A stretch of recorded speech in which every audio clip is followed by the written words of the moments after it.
9월 9일 개장전 성공 전략입니다. 월요일 시장 문을 어떻게 열게 될지 함께 고민하고 풀어가겠습니다. 메리츠증권 도곡지점의 김경준 부장님 모셔보겠습니다. 부장님 어서 오세요. 네, 안녕하세요.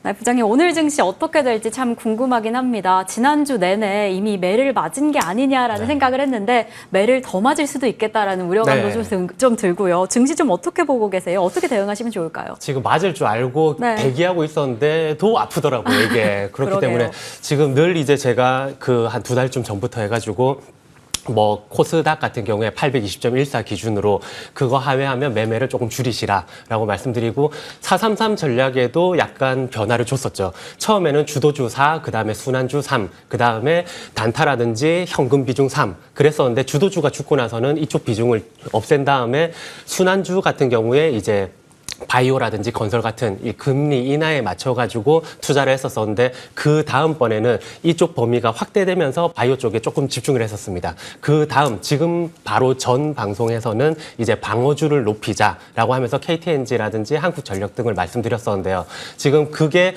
미국에서 신고가 나오는 종목들도 한 19% 정도가 유틸리티, 그 다음에 17%가 금융, 16%가 헬스케어.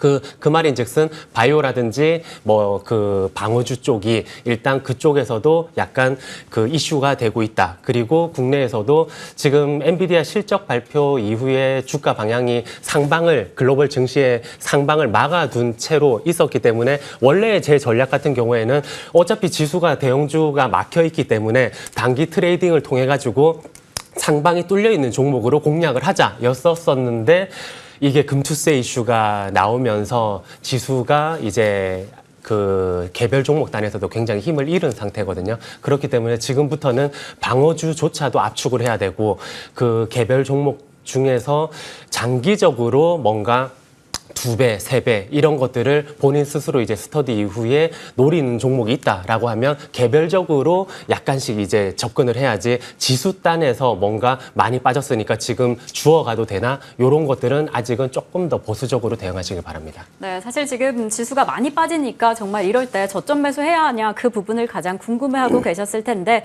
지금 그러한 흐름보다는 개별적인 이슈 챙겨가 보시면서 전략 이어가시면 좋을 것 같습니다. 부장님께서 금투세에 대한 이야기는 잠깐 해주셨는데요. 사실 좀 우려를 했는데 그것 때문에 더 악화될까 봐 걱정이 되긴 해요. 어떻게 보고 계세요? 지금 금투세 같은 경우에 제가 이제 그 한 6월 정도에 제가 이미 말씀드렸었는데 금투세 되면 거래대금이 확 줄고 그때 한 문장으로 그냥 끝냈어요. 거래대금이 확 줄고 지수는 1,800을 하회할 수도 있습니다. 폭락이 1800, 옵니다. 그런데 그게 왜 그러냐 하면 금투세 단순 도입이 아닌 우리나라 증시는 미국과 다르게 장기 투자가 부적합한 시장이다. 이 토대부터 마련을 한 뒤에 도입을 하든지 해야 된다. 인데 이 부분이 이제 늘 말씀드렸던 3가지가 있거든요. 정확히 이제 이 부분을 개선해야 되는 게 ROE적인 측면, 미국 같은 경우에는 한 20년 ROE의 변화를 보면 15에서 한 20단으로 높아졌었는데 그 ROE의 변화가 이제 자기 자본 수익률이기 때문에 요 변화단이 배당을 확대하든지 아니면 자사주를 그 매입한 다음에 소각한다거나 이런 절차들이 있었기 때문에 주주하는 쪽에서 이제 우호적인 모습을 보이면서 ROE가 개선됐던 모습인데 국내 같은 경우에는 ROE가 되레 17에서 9 정도로 빠졌어요. 20년 동안에. 그러면 그 금투세 토론을 보니까 일부 분들이 이제 그 대주주가 전횡을 하더라도 실적만 잘 나오면 주가가 오르는 게 아니냐. 엔비디아 봐라, 테슬라 봐라 이러시는데 절대 그렇지 않습니다. 저희가 EPS가 상승이 되고 주가가 오르고 개별 종목을 퀀트로 돌리다 보면 2011년도 이후에 그 실적이 제일 잘 나오는 사상 최대 실적을 10몇 년 만에 찍는 종목들도 저가로 꽂아 가는 방향들을 보여주곤 하거든요, 이게. 그러면 우리나라는 단순 실적이 아닌 ROE, 주주하는 쪽이 열악하다. 그리고 두 번째가 배당 재투자 수익률 쪽으로 분기 배당을 하는 미국과 달리 우리나라 같은 경우에는 배당도 작은데 이게 재투자 됐을 때의 안정적인 시장이 안 되기 때문에 장기적인 성과를 달성하지 못했습니다. 미국 같은 경우에 이제 지난 10년 동안에 한 배당을 제외하고도 170% 이상의 수익을 안겨다 준 시장이었었는데 배당을 합하면 225% 정도 수익이 됐었거든요. 그런데 국내 같은 경우에는 배당을 제외하면 10년간 7% 수익, 그리고 배당을 합해봤자 28%밖에 안 돼요. 이게 어떻게 장기 투자가 적합하지도 않을 뿐더러 마지막으로 위험 보상 배율. 그러면 수익이 안 나오면 위험이라도 굉장히 미국 대비 줄어야 되는데 지금 우리나라의 위험 변동률이 미국보다 훨씬 큰 상태에서 수익률은 5년 수익률 5% 미만, 10년 수익률 연평균 3% 미만입니다. 미국은 전부 다 10% 이상이에요. 그렇기 때문에 이런 장기적으로 이제 주식이 우상향할 수 있는 토대를 만들어 놓고, 왜냐하면 자본주의 시장의 꽃이 주식 시장이기 때문에, 자본주의의 꽃이 그렇기 때문에 우상향할 토대를 만들어 놓고 이제 뭔가 도입을 하든지 해야 된다. 지금 그리고 마지막으로 그 우리나라의 비금융 자산 쪽으로 부동산 비중이 많잖아요. 미국 같은 경우는 7대3으로 금융 자산이 많고, 일본도 65대 35 정도로 금융 자산이 많은데 예적금 비율이 높거든요. 그쪽은 보수적이기 때문에 그 돈이 언제든지 증시로 유입될 수 있고, 최근에는 엔캐리 트레이드 자금도 자국에 들어갔어요. 그쪽이 좋으니까. 그런데 우리나라 같은 경우에는 65%의 비중이 부동산 쪽에 있기 때문에, 그러면 지금 20대들, 30대들 집 없는 쪽이 뭔가 자산을 증식시켜 나갈 때, 또는 인플레이션을 해지해 나가야 될 때, 예금만으로 인플레이션 매년 어떻게 물가 상승률을 따라잡을 것이며 자산을 증식합니까? 이거 제가 우려하는 거는 단순한 요 몇 개월의 하락이 아니라, 제가 마지막으로 차트 준비한 걸 보시면 국내 증시가 1989년도부터 2005년도까지 1000을 못 뚫고 있었거든요. 2005년도가 됐어야지 1000을 이제 뚫기 시작해서 우상향을 했었는데, 이게 지금 금투세를 자칫 잘못된 타이밍에 도입을 했다가는 한 지수가 1700에서 3000에 계속 갇힌 상태로 또 10년 이상이 흘러가거나, 또는 5년 단위로 박스피, 그 다음에 조금 오르는 척 했다가 또 빠지면 한 15년이 금방 가거든요. 20대 제가 1년에 한 2번은 대학교에 나가서 주식 세미나를 하는데, 그들이 도박처럼 주식 안 해요. 정말 열심히 공부해가지고 주식 투자를 하거든요. 그렇기 때문에 그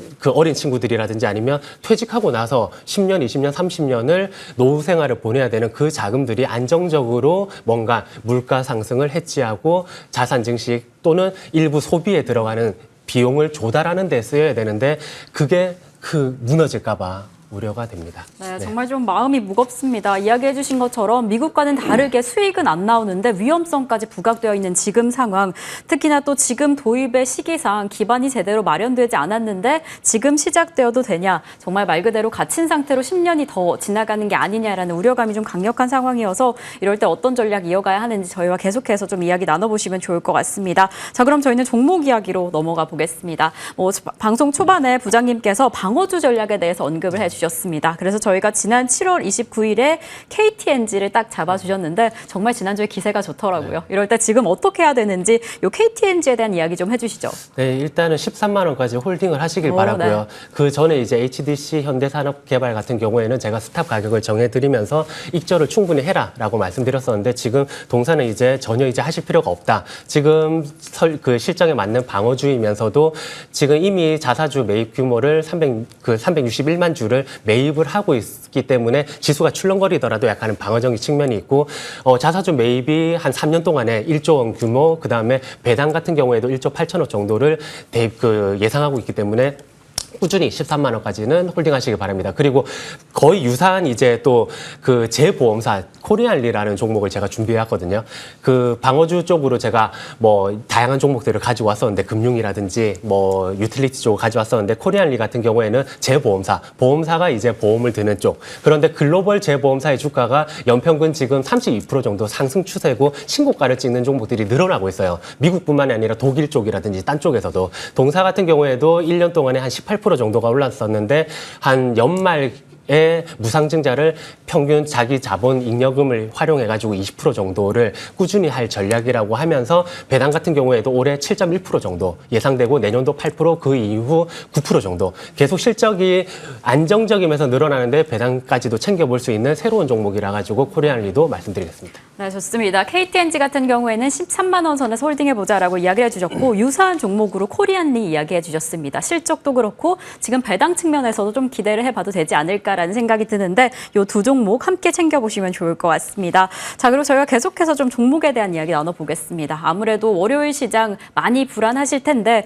이럴 때 어떤 종목 전반적으로 보면 좋을까 궁금해하고 계실 것 같아요. 바이오 쪽 보고 계실까요? 바이오는 이제 장기적으로도 가능하다라고 말씀드렸고, 저는 이제 그 일반적인 그 헬스케어라든지 바이오텍 텍 쪽에서 이제 CDMO로 넘어갔다가 제약 쪽으로 확대되고 있다라고 해가지고 SK 바이오팸이라든지 종근당을 이제 말씀을 드렸었는데 특히나 SK 바이오팜 같은 경우에는 최근에 지수가 빠질 때에도 외국인 매수가 적극적으로 들어오면서 상승 추세를 유지하고 있고 이 상승 추세뿐만이 아니라 외국인 매수 고성장까지 합해진 종목으로 이제 SK 바이오팜이라든지 아니면 TNL 같은 경우에도 그 아마존에서 이제 케어 쪽, 여드름 패치 쪽에서 2018년도부터 꾸준히 1등을 지금 계속 달리고 있거든요. 그런데 이게 그 2020년도 미국 수출 같은 경우에는 한 70억대였었는데 지금은 1200억대로 훌쩍 넘어섰고 연평균 성장률이 한 80% 정도가 됩니다. 그렇기 때문에 지금 이게 미국에서 아직 20% 정도 점유율밖에 이제 안 쓰기 때문에 더 확대될 그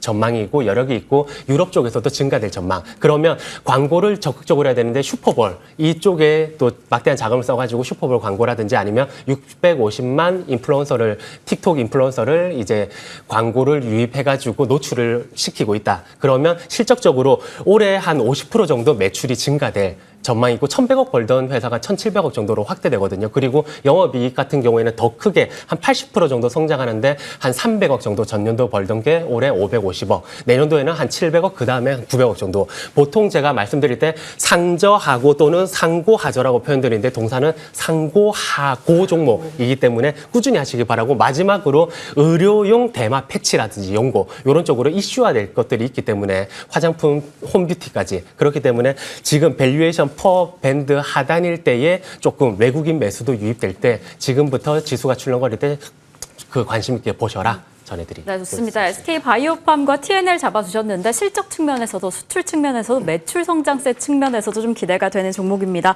저희 한미약품까지 좀 지켜보면 좋을 것 같아요. 최근에 좀 바닥에서 유의미한 흐름을 보인다라고 보고 있는데 좀 짧게 어떻게 보고 계시나요? 네, 한미약품 같은 경우에 이제 하반기 때 9군데 이제 글로벌 학회를 돌아다니면서 자기들 비만 파이프라인에 대해 가지고 이 성과를 이제 알리는데 그 이전에 그 미국 당뇨 학회에서 그 ADA 2024에서 이미 발표를 했었던 전 임상 결과는 뭐 노보노디스크의 이제 그 위고비 같은 경우에 15% 정도 21일간의 감량 수치를 보였었는데 그 이제 릴리의 뭐 젯바운드 같은 경우에는 한 25% 정도 성과를 보였어요. 그런데 동사는 한 39% 정도 이제 감량 효과를 보였는데 이게 미국 일상을 지금 하고 있거든요. 내년 25년도에 4월 달에 이제 종료가 됩니다. 보통 25년도에서 26년도에 동사의 임상들이 많이 이제 결과를 발표를 하는데 그 전에 이제 매집을 조금 했다가 그 성과를 이제 공유하면 되고 지금 매출의 영업이익이 전부 다 10%에서 20% 증가되고 있고 북경 한미가 늘 골칫거리였었는데 이쪽도 13% 정도 지금 성장을 보였기 때문에